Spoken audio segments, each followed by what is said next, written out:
Olá, hoje a gente está aqui para falar de um cineasta que a crítica Pauline Kael chamou de o primeiro surrealista pop, o norte-americano David Lynch.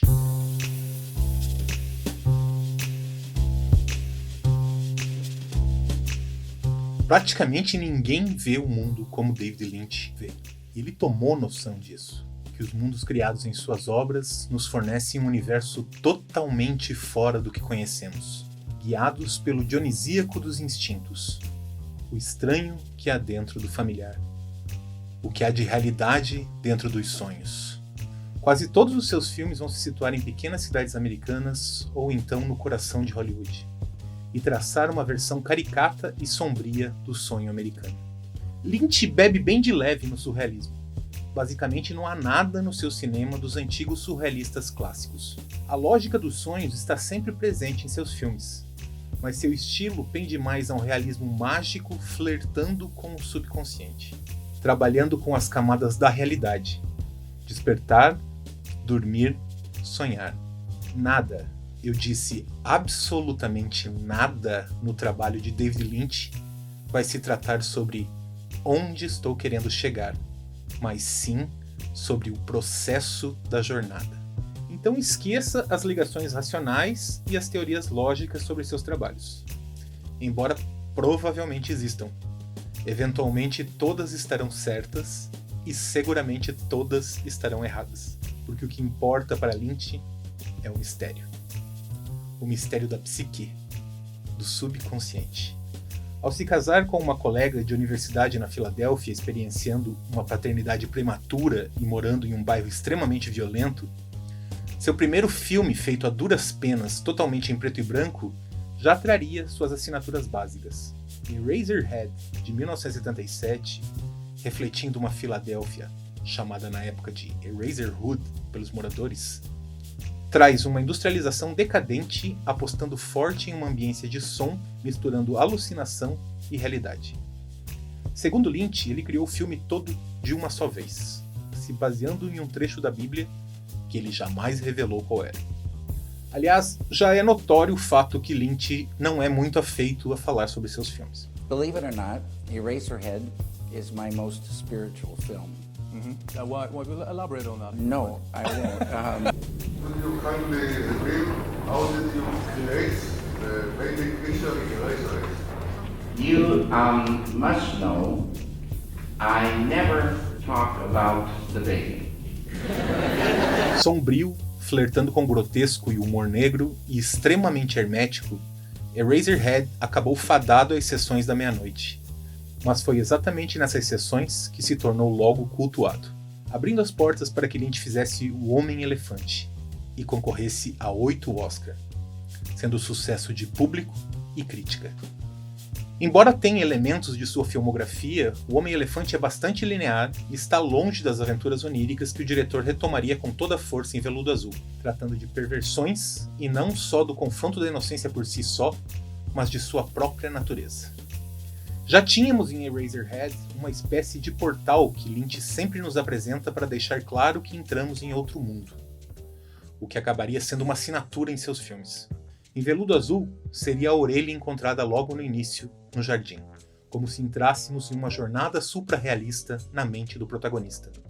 O próprio tom do filme muda conforme ele mergulha no pesadelo, começando com cores saturadas, bem ao estilo americana, e cada vez mais se tornando um noir onírico, mas sempre separado pelo tom, pela ética e moral, entre dia e noite, entre despertar e sonho, consciente e subconsciente, id e superego. Na história, Jeffrey é um típico personagem dos filmes de Lynch. Alguém que se propõe a resolver um mistério, não importa em que universo perturbador isso possa levá-lo.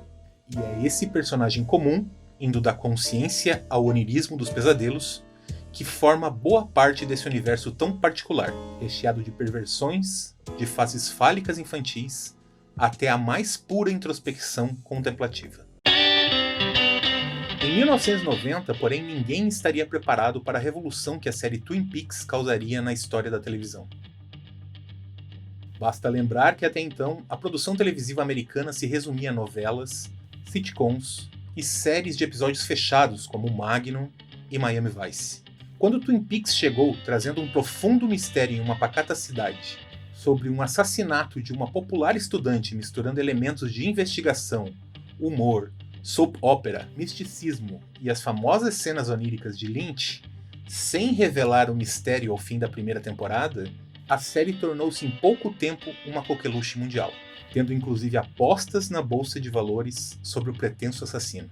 Infelizmente, por interferência do canal de televisão que obrigou os produtores a revelarem o assassino de Laura Palmer logo no início da segunda temporada, coisa que Lynch jamais pretendia fazer, a série desandou e acabou cancelada, voltando somente 25 anos depois para um retorno triunfal em 18 episódios e liberdade total de criação para David Lynch. Ainda em 90, Lynch com boa parte do elenco fez Coração Selvagem, uma espécie de Mágico de Oz adulto bem ao seu estilo, brincando inclusive com os exageros novelescos que Twin Peaks trazia aos montes. Coração Selvagem acabou lhe rendendo a Palma de Ouro em Cannes. Twin Peaks, ao final da segunda temporada, em 92, teve um longa dirigido por Lynch em formato de prequel, contando com detalhes os dias que antecederam o assassinato de Laura Palmer. Sobre Twin Peaks, a série é tão complexa, tão intrigada, que talvez valha um vídeo mais detalhado só para ela no futuro. Ainda assim, com todas as interferências, ela firmou para sempre seu nome na história da televisão como divisora de águas para séries adultas. Nunca foi segredo para ninguém que Lynch é adepto da meditação transcendental. Em seu livro sobre o assunto, ele diz, se referindo a ideias para a arte, que é através da meditação que ele passa de águas rasas, onde só poderia pegar peixes pequenos, para as mais profundas, onde ele pode pegar os mais estranhos, grandes e abstratos peixes. Devido a essas técnicas, ele sempre soa como uma pessoa calma e harmônica, enquanto seus filmes são caóticos e extremos, como se o dionisíaco das suas obras servisse para balancear o apolíneo de sua persona, como uma terapia. No filme Estrada Perdida, vemos uma metáfora de como esses sentimentos violentos podem ser contidos através da arte, que pode inclusive soar agressiva se preciso.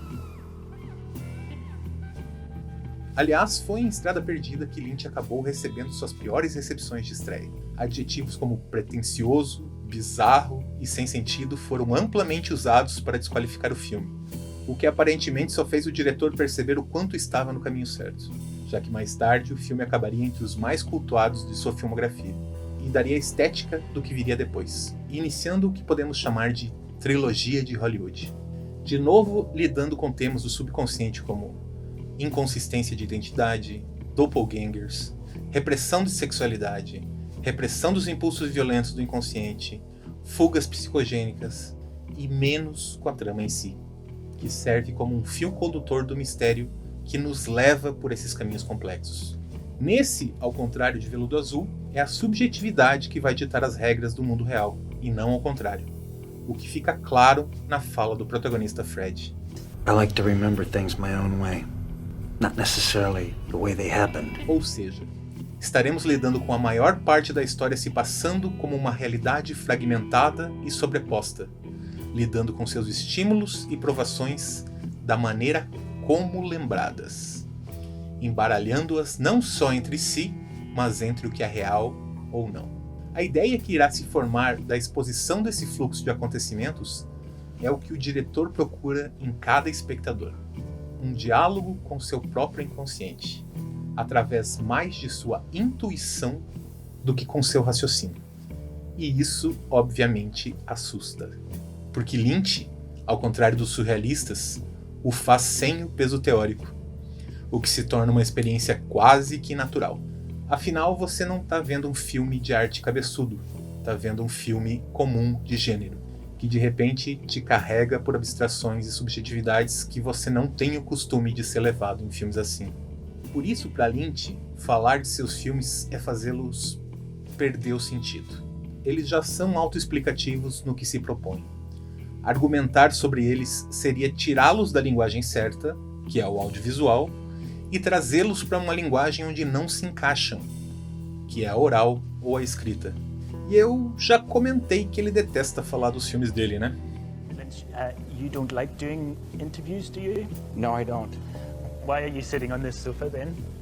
to do you a great favor. I know you hate saying what things mean in your films, but am I right in thinking that that's at least in the right area?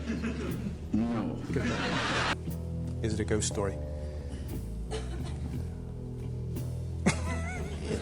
It's a ghost story for you. O segundo filme da trilogia é Mulholland Drive, Cidade dos Sonhos. O que era para ser um spin-off de Twin Peaks com a chegada de Audrey a Los Angeles, acabou se tornando um longa-metragem em 2001. Cada vez mais dentro da estética que criou, aqui Lynch narra a história de Betty, uma canadense que tenta sua carreira em Hollywood e por conta de uma desilusão amorosa planeja matar a amante. Após isso, devido à culpa, adentramos cada vez mais em um pesadelo mesclado às próprias críticas de Lynch sobre o funcionamento da indústria cinematográfica. Novamente temos os elementos de fugas e doppelgangers, e um mergulho ainda maior dentro da subjetividade criada pelo diretor. Só que dessa vez guiado por um ponto de razão, sendo possível identificar a linha narrativa e desemaranhar o fio condutor, se o espectador prestar atenção às coisas certas. Aqui volta o humor negro e a teatralidade deixadas de lado em Estrada Perdida. Mas o contexto de onirismo furioso e o embaralhamento do tempo e da ação é o mesmo. Talvez tenha sido a única vez que Lynch deixa claro os limites entre acordar e sonhar, seja pela diferença de atuação entre os dois universos e especialmente pela cena do Clube Silêncio, que metaforiza o despertar em desespero da protagonista. Além, é claro, da famosa caixa azul como signo da tomada de consciência. A trilogia encerra com Island Empire, de 2006. Último longa que Lynch dirigiu até então. Com analogias a Alice no País das Maravilhas, o filme parte não só para a metalinguagem, mas autorreferência. Já que em determinado ponto do filme, a protagonista se comunica com uma série que ele havia feito anteriormente chamada Rabbids, tornando inclusive aquela obra parte do inconsciente da personagem. Feito pela primeira vez em digital, conta a história de Nick, que perde a noção do que é imaginação e realidade ao entrar como atriz em um filme, que na verdade é um remake que tem um passado misterioso. O filme não tem uma explicação muito lógica para a audiência que se envolve nesse labirinto juntamente com a protagonista. É Lynch trazendo seus traços dissociativos desta vez para falar sobre como essa atriz, que se envolve com uma personagem por um certo tempo, pode começar a se mesclar com ela e confundir as realidades. Algo parecido com o que Bergman fez em Persona, só que de um jeito totalmente lynchiano. Aliás, o sentido de lynchiano, mesmo para Lynch, é você poder ver um filme como aprecia uma pintura abstrata, ou ouve uma música instrumental. Depois disso, você pode conversar com seus amigos e de repente com eles fazer conexões que para vocês façam sentido. E de repente, ao revisitar a obra, toda aquela conversa que vocês tiveram possa se encaixar e fazer com que vocês vejam o filme de outro e outro ponto de vista. Então, para entender seus filmes, você precisa senti-los. Afinal, há uma grande chance de que, quando você não entende um filme, esteja somente lendo os aspectos superficiais que ele passa.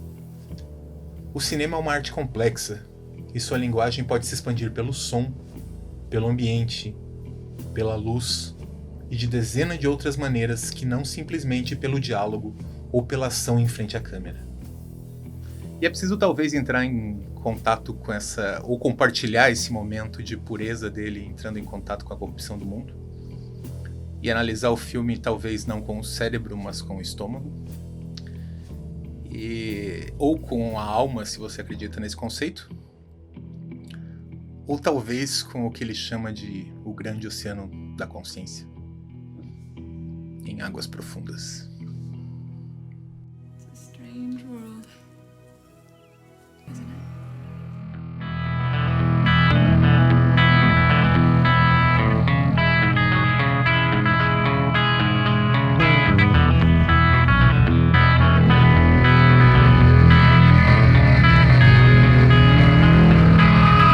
This magic moment, so different and so new, was like any other.